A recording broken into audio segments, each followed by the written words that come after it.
Local సినీ ప్రపంచం, నేను మీ హేమమాలిని. మరి వాళ్ళ సినీ ప్రపంచంలో ఏమేమి అప్డేట్స్ ఉన్నాయో ఇప్పుడు చూసేద్దాం.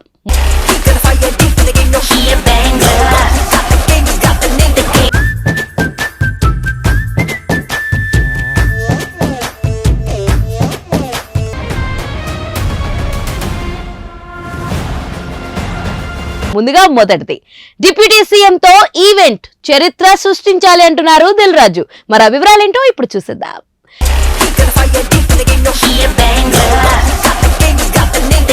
విజయవాడలో జరిగిన అతిపెద్ద రామ్ చరణ్ కటౌట్ వేడుకకు అతిథిగా వచ్చిన నిర్మాత Dil Raju pre release event కన్నా ముందే అభిమానులకు మంచి జోష్ ఇచ్చే కబుర్లు పంచుకున్నారు.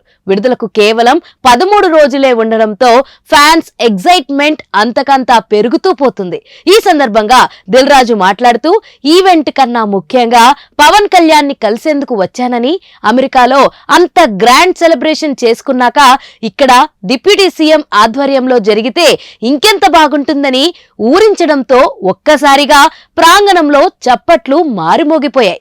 ట్రైలర్ గురించి అప్డేట్ కూడా ఇచ్చేశారు. ప్రస్తుతం తన ఫోన్లో ఉందని, కాకపోతే మీకోసం సిద్ధం చేయడానికి కొంచెం టైం పడుతుందని, నూతన సంవత్సర కానుకగా జనవరి 1న చూసేయండని హామీ ఇచ్చారు. ఇవాళ చిరంజీవి మధ్యాహ్నం మరోసారి సినిమా చూసి ఫోన్ చేసి మాట్లాడుతూ ఫ్యాన్స్ తో ఈ సంక్రాంతికి గట్టిగా కొడుతున్నామని చెప్పమనడంతో ఈలలు హోరెత్తాయి. మెగాస్టార్ ప్రస్తావన వచ్చినప్పుడు 40 సంవత్సరాలుగా ఎదిగిన ఆయన కృషికి ఫలితమే పవన్ కళ్యాణ్, రామ్ చరణ్, బన్నీ, వరుణ్ తేజ్, సాయి ధరమ్ తేజ్ తదితరులతో ఒక మహావృక్షాన్ని పరిశ్రమకు అందించారని పొగడ్తల వర్షం కురిపించారు. ఒక్కడే బాస్ అంటూ చిరంజీవి గురించి దిల్ రాజు ఇచ్చిన ఎలివేషన్ మామూలుగా పేర్లేదు. మొత్తానికి కటౌట్ ఆవిష్కరణే అయినా భారీగా జరిగిన ఈ సంబరానికి వేలాదిగా ఫ్యాన్స్ తరలివచ్చారు. ప్రమోషన్ల పరంగా ఉన్న కాసింత అసంతృప్తి క్రమంగా తగ్గుముఖం పట్టేలా హైప్ పెరుగుతున్న వైనం కనిపిస్తుంది. ఇప్పుడు అసలు భారం ట్రైలర్ మీద ఉంది. ఇక సినిమా రేంజ్ డిసైడ్ చేసేది ట్రైలరేనని, అందుకే దాని విషయంలో ప్రత్యేక శ్రద్ధ చూపిస్తున్నామని దిల్ రాజు చెప్పడం చూస్తే కంటెంట్ సాలిడ్ గా ఉన్న విషయం అర్థమవుతుంది. రాబోయే వారం 10 రోజులు గేమ్ చేంజర్ హడావిడి మామూలుగా ఉండదు.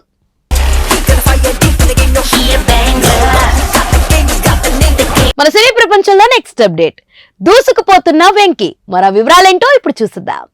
హే గోదారి గట్టు మీద రామసలకావే, ఈసారి సంక్రాంతికి రాబోయే చిత్రాల గురించి కొంచెం ముందుగానే క్లారిటీ వచ్చేసింది. రామ్ చరణ్ గేమ్ చేంజర్ తో పాటు నందమూరి బాలకృష్ణ, డాకు మహారాజ్, విక్టరీ వెంకటేష్ సంక్రాంతికి వస్తున్నాం పండక్కి ఖరారయ్యాయి. అయితే వీటిలో బడ్జెట్, బిజినెస్ పరంగా గేమ్ చేంజర్ నెంబర్ 1 ప్లేస్ లో ఉంటే, రెండో స్థానం డాకు మహారాజ్ కు దక్కుతుంది. సంక్రాంతికి వస్తున్నాంది 3వ స్థానంగా చెప్పవచ్చు. కానీ పాజిటివ్ బజ్ క్రియేట్ చేయడంలో, ప్రమోషన్ లో వెంకీ సినిమానే దూసుకు వెళ్తుండడం విశేషం. దాదాపు నెల రోజుల నుంచి నాన్ స్టాప్ గా కంటెంట్ ఇస్తూ ఏదొక రకంగా ప్రమోషన్లు చేస్తూ టీం ఈ సినిమాను వార్తల్లో నిలబెడుతుంది. దర్శకుడు అనిల్ రావుపూడి, హీరో వెంకటేష్, హీరోయిన్లు ఐశ్వర్య రాజేష్, మీనాక్షి చౌదరి యాక్టివ్ గా ప్రమోషన్ లో భాగం అవుతున్నారు. గోదావరి గట్టు మీద పాట ఆల్రెడీ చాట్ బస్టర్ అయిపోయింది. ఇప్పుడు వెంకీ స్వయంగా ఆలపించిన పొంగల్ బ్లాక్ బస్టర్ సోషల్ మీడియాను ఊపేస్తుంది. మామూలుగా వెంకీ ప్రమోషన్స్ లో మరీ యాక్టివ్ గా ఏమీ ఉండరు. ఆయన కొంచెం మొహమాటస్తుడు. ప్రీ రిలీజ్ ఈవెంట్ లో సందడి చేయడం, మీడియాతో చిట్ చాట్ నిర్వహించడం లాంటివి చేస్తారంతే. కానీ సంక్రాంతికి వస్తున్న విషయంలో మాత్రం ఆయన చాలా యాక్టివ్ గా ఉన్నారు. ప్రెస్ మీట్స్ లో పాల్గొన్నారు, ప్రమోషన్ ఈవెంట్ కు హాజరవుతున్నారు, అలాగే ప్రమోషనల్ వీడియోల్లోనూ భాగమవుతున్నారు. వెంకీ ఇంతగా ఏ సినిమాను ప్రమోట్ చేయలేదంటే అతిశయోక్తి కాదు.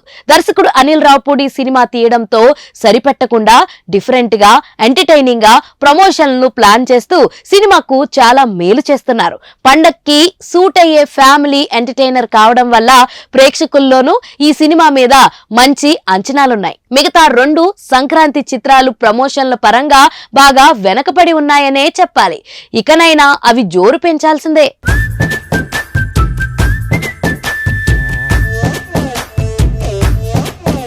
మన సినీ ప్రపంచంలో నెక్స్ట్ అప్డేట్, హీరోను ఎలా నిందిస్తారు? అల్లు అర్జున్ ను వెనకేసుకొచ్చిన పవన్ కళ్యాణ్. మరో వివరాలేంటో ఇప్పుడు చూసేద్దాం.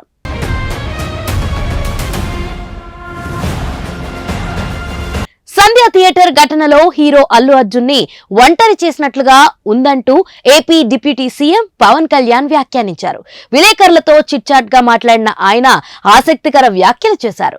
ఘటన తర్వాత హీరో కాకపోతే నిర్మాతలు గాని యూనిట్ నుంచి ఎవరో ఒకరు బాధిత కుటుంబం దగ్గరకు వెళ్లి ఉండాల్సిందంటూ అభిప్రాయపడ్డారు. ఈ వ్యవహారం గోటితో పోయేదాన్ని గొడ్డల వరకు తెచ్చిందంటూ వ్యాఖ్యానించారు.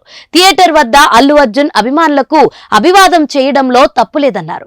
అలా చేయకపోతేనే తప్పుపడతారంటూ వ్యాఖ్యానించారు. కొంతకాలంగా పవన్ కళ్యాణ్ అల్లు అర్జున్ మధ్య విభేదాలున్నాయంటూ సాగిన ప్రచారం నేపథ్యంలో తాజాగా పవన్ కళ్యాణ్ వ్యాఖ్యలు ఆసక్తిగా మారుతున్నాయి. సంధ్య థియేటర్ బాధిత కుటుంబానికి సారీ చెప్పి ఉండాల్సిందంటూ పవన్ మాట్లాడారు. కానీ నిజానికి బాధిత రేవతి కుటుంబానికి డిసెంబర్ 5వ తేదీ నుంచే అల్లు అర్జున్ సిబ్బంది అండగా నిలిచారు. ఆ విషయాన్ని ఆమె భర్త కూడా మీడియా ముందు ప్రస్తావించారు. కేసులు పోలీసులు ఈ విషయంలో తలదూర్చక ముందే అల్లు అర్జున్ తరపున తొలి విడతగా 10 లక్షల సాయంగా అందించారు. శ్రీతేజ్ ఆసుపత్రి ఖర్చు అల్లు అర్జున్ అందించేలా హామీ ఇచ్చారు. ఆ కుర్రోడి ఆరోగ్య పరిస్థితిని ఎప్పటికప్పుడు పర్యవేక్షిస్తున్నారు. అదే సమయంలో అల్లు అర్జున్ అరెస్టు విషయాన్ని బాధిత కుటుంబం తప్పుబట్టింది. తాము కేసు వెనక్కి తీసుకుంటామని తొలినాడే వెల్లడించింది. దాంతో విషయం అల్లు అర్జున్ క్షమాపణ చెప్పకపోవడం కాదని తేలిపోయింది. అదే సమయంలో పవన్ కళ్యాణ్ చెప్పినట్లుగా థియేటర్ వద్దకు అభిమానులు వచ్చినప్పుడు మరింత భద్రత ఏర్పాట్లు సదరు థియేటర్ యాజమాన్యం చూడాలి. కానీ ఘటనకు బాధ్యుడిగా అల్లు అర్జున్ ని నిందించే ప్రయత్నం కొందరు చేస్తున్నట్లు కనిపిస్తుంది.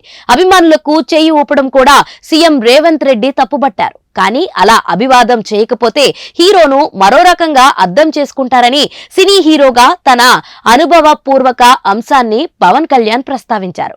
సినిమా అన్నది టీం వర్క్ కాబట్టి ఏదైనా ఘటన జరిగినప్పుడు ఏ ఒక్కరిని నిందించడం సరికాదన్నట్లుగా పవన్ కళ్యాణ్ అభిప్రాయపడ్డారు. తద్వారా ఈ కేసులో హీరోను బద్నాం చేయడం తగదంటూ తేల్చేశారు. అల్లు అర్జున్ ఒక్కడినే దోషిగా చిత్రీకరించే ధోరణిని ఆయన తప్పుబట్టారు. మొత్తం అల్లు అర్జున్ పవన్ కళ్యాణ్ విషయంలో సాగుతున్న చర్చకు తాజా కమెంట్స్ చెక్ పెట్టేందుకు తోడ్పడేలా కనిపిస్తున్నాయి. అల్లు అర్జున్ మీద గురిపెట్టిన చాలా మందికి నిరాశ కలిగిస్తాయనడంలో నిస్సందేహం లేదు.